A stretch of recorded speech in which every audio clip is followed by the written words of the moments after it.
जय हिंद प्यारे बच्चों। उत्तर प्रदेश में देखिए विश्वविद्यालयों से बहुत सारे प्रश्न पूछे जाते हैं। अब केंद्रीय विश्वविद्यालयों के बारे में मैंने बहुत सारी चर्चा कर ली है, लेकिन राज्य विश्वविद्यालयों पर थोड़ी सी चर्चा करेंगे। जैसे उत्तर प्रदेश में अगर राज्य विश्वविद्यालयों की बात करें तो पहला बच्चों आता है छत्रपति साहू जी महाराज विश्वविद्यालय। छत्रपति साहू जी महाराज विश्वविद्यालय जिसकी स्थापना कब हुई थी? तो इसकी स्थापना हुई थी बच्चों 1966 में।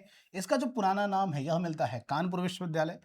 राधाकृष्णन समिति की सिफारिश पर स्थापित हुआ था कि भाई राधाकृष्णन समिति ने सिफारिश करी थी कि ऐसा है कि आगरा विश्वविद्यालय पर लोड बहुत ज्यादा है, उसको कम करने के उद्देश्य से एक कानपुर में बच्चों विश्वविद्यालय स्थापित किया जाए। तब जाकर स्थापित हुआ छत्रपति साहू जी महाराज विश्वविद्यालय। इसका ध्येय वाक्य है आरोह तमसो ज्योति। क्या बच्चों? आरोह तमसो ज्योति। फिर आगे बढ़ेंगे महात्मा गांधी कांस्य विद्यापीठ। महात्मा गांधी कांस्य विद्यापीठ यह बच्चों एक ऐसा विश्वविद्यालय था जो असहयोग आंदोलन के दौरान स्थापित हुआ था। बच्चों इसका जो पुराना नाम मिलता है वो कांस्य विद्यापीठ मिलता है। उसकी स्थापना 1921 में हुई। 1995 में महात्मा गांधी शब्द जोड़ दिया गया तो यह बना महात्मा गांधी कांस्य विद्यापीठ। इसके संस्थापक कौन थे? तो बाबू शिव प्रसाद गुप्त थे और भगवान दास थे। बाबू शिव प्रसाद गुप्त के बारे में महात्मा गांधी कहते हैं कि यह एक ऐसा पर्सनालिटी है जिसने उत्तर प्रदेश में असहयोग आंदोलन के दौरान विश्वविद्यालय स्थापित किया और यह बच्चों देश रत्न की तरह काम करते हैं। याद रखिएगा कि महात्मा गांधी कांस्य विद्यापीठ के परिसर में ही 1936 में भारत माता मंदिर की स्थापना हुई। ये भारत माता मंदिर कोई मंदिर नहीं है बच्चों, बल्कि अविभाजित जो भारत है उसी का एक बहुत ही प्यारा सा नक्शा है जिसका उद्घाटन किया था महात्मा गांधी ने। 1974 में इसको राज्य विश्वविद्यालय का दर्जा दिया गया क्योंकि इससे पहले यह डीम्ड विश्वविद्यालय था। प्रिय साथी, इसके बाद हम लोग आगे बढ़ेंगे महात्मा ज्योतिबा फुले रुहेलखंड विश्वविद्यालय, जो रुहेलखंड विश्वविद्यालय के नाम से भी लोकप्रिय है। बरेली में इसकी स्थापना हुई थी 1975 में और इसका ध्येय वाक्य है बच्चों ज्ञान प्रदीपन। हालांकि ध्येय वाक्य याद नहीं रखना है, पर हाँ कभी नोट्स में आप रख लोगे तो बहुत ही प्यारा दिखता है नोट्स। ठीक है, इसी तरीके से आगे बढ़ेंगे। वीर बहादुर सिंह पूर्वांचल विश्वविद्यालय, इसको केवल पूर्वांचल विश्वविद्यालय के नाम से भी जानते हैं, जौनपुर में है और स्थापना हुआ था इसका कब बच्चों? 2 अक्टूबर 1987 में। आगे बढ़ेंगे आगरा विश्वविद्यालय। आगरा विश्वविद्यालय, अब प्यारे साथी एक चीज ध्यान रखना है कि जो आगरा विश्वविद्यालय है वही भीमराव अंबेडकर राज्य विश्वविद्यालय के नाम से भी जाना जाता है। इसकी स्थापना 1927 में हुई। उत्तर प्रदेश के सबसे पुराने विश्वविद्यालयों में से एक है बच्चों, बहुत ही प्यारा विश्वविद्यालय है। इसका ध्येय वाक्य है तमसो मां ज्योतिर्गमय, है ना। और भीमराव अंबेडकर जी के नाम पर उत्तर प्रदेश में 2 विश्वविद्यालय हैं। एक केंद्रीय विश्वविद्यालय है बच्चों, जो केंद्रीय विश्वविद्यालय है भीमराव अंबेडकर के नाम से वो आपको लखनऊ में मिलेगा, लेकिन जो राज्य विश्वविद्यालय है वो कहां पर मिलेगा बच्चों? तो वो आपको आगरा मिलेगा। इसको आगरा विश्वविद्यालय भी कहते हैं, है ना। सिमिलरली आगे बढ़ते हैं, अगला है उत्तर प्रदेश राजर्षि पुरुषोत्तम दास टंडन मुक्त विश्वविद्यालय।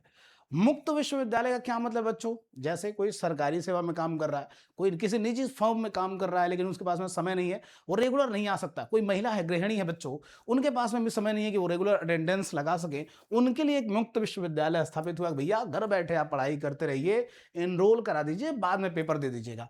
और यह उत्तर प्रदेश का एकमात्र मुक्त विश्वविद्यालय है जो कि कहां पर स्थित है? प्रयागराज में। याद रखिएगा इसकी स्थापना 1998 में हुई, लेकिन प्यारे बच्चों बहुत सारी किताबों में 1999 लिखता है। उसका कारण यह है कि 1999 में बच्चों इसको एक्ट बनाया गया, है ना, पर स्थापना कब हुई थी? 1998 में हुई थी। आगे बढ़ते हैं, लखनऊ विश्वविद्यालय। लखनऊ विश्वविद्यालय की स्थापना कब होगी? 1920-21 में। इसके संस्थापक थे मोहम्मद अली और मोहम्मद खान। सिमिलरली आगे बढ़े संपूर्णानंद संस्कृत विश्वविद्यालय। भाई साहब, ये भारत का पहला हिंदू कॉलेज था जिसकी स्थापना 1791 में जोनाथन डंकन के प्रयासों से हुई थी। उस समय यह संस्कृत कॉलेज था। 1958 में इसको विश्वविद्यालय का दर्जा दिया गया। संपूर्णानंद संस्कृत विश्वविद्यालय की बात करें बच्चों, दुनिया का सबसे बड़ा संस्कृत विश्वविद्यालय है यह संपूर्णानंद संस्कृत विश्वविद्यालय। और प्रिय साथी, बहुत ज्यादा छात्र आपको यहां पर एनरोल्ड होते हुए दिखाई देंगे संस्कृत विश्वविद्यालय में।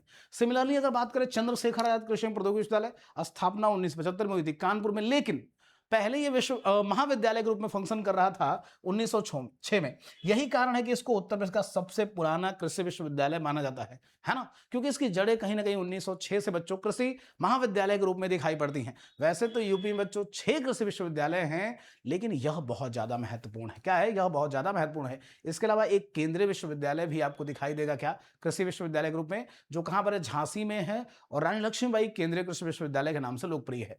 सिमिलरली आगे बढ़ते हैं, अगला क्या भैया? तो चौधरी चरण सिंह विश्वविद्यालय, जो कि मेरठ विश्वविद्यालय के नाम से स्थापित हुआ। इसकी स्थापना हुई 1965 में मेरठ में। ठीक है, इसके अलावा कुछ ऐसे बच्चों और विश्वविद्यालय आपको दिखाई देंगे जो निजी संस्थान हैं, निजी विश्वविद्यालय हैं, लेकिन बहुत ज़्यादा खबरों में रहते हैं, साथ ही साथ पेपर में भी रहते हैं। जैसे तीर्थंकर महावीर विश्वविद्यालय मुरादाबाद में है, मोहम्मद अली जौहर विश्वविद्यालय रामपुर में है, और गलगोटिया विश्वविद्यालय बीते दिनों चर्चा में है, ग्रेटर नोएडा में था, और मंगलायतन विश्वविद्यालय अलीगढ़ में। ये सभी विश्वविद्यालय बच्चों याद रखिएगा, आपके लिए बहुत महत्वपूर्ण है। तो प्रिय साथी, ये विश्वविद्यालयों से संबंधित जानकारी थी। इसके अलावा चित्रकूट में वर्ष 2001 में स्थापित हुआ था जगत गुरु राम भद्राचार्य बच्चों विश्वविद्यालय, जो उत्तर प्रदेश का पहला राज्य विश्वविद्यालय था। किसके लिए बच्चों? तो दिव्यांग लोगों के लिए, विकलांग लोगों के लिए। इसी तरीके से आप देखोगे तो लखनऊ में भी बच्चों एक विश्वविद्यालय है जो दिव्यांग लोगों के लिए काम करता है। कमेंट में उसके बारे में विस्तार से बताइएगा। साथ ही साथ याद रखिएगा कि यदि आप लेखपाल की तैयारी कर रहे हैं बच्चों, तो आपके लिए एक एमसीक्यू बैच है। उसका प्राइस आप देख सकते हो, कुछ ये है। आपको बहुत ज्यादा लगेगा, पर मैं बता दूं, इसमें फ्री टेस्ट सीरीज भी है जो 200-250 के आसपास पड़ जाएगी। 2100 से ज्यादा इसमें प्रश्न बच्चों आपके लिए सॉल्व कराए जाएंगे, और लेखपाल का संघर्ष बैच फ्री है। तो आप चाहें तो यहां से एनरोल करके लेखपाल की तैयारी को और मजबूत कर सकते हैं। प्रिय साथी, अगर इस तरह की वीडियो आपको पसंद आ रही है तो कमेंट करके टॉपिक बता दीजिए। मैं उससे जुड़ा बहुत विस्तार से बच्चों वीडियो आपके बीच में लेकर के आऊंगा, जिससे आपके सारे डाउट क्या हो जाएंगे, क्लियर हो जाएंगे। तो थैंक यू, अपना ख्याल रखें, ऑल द बेस्ट।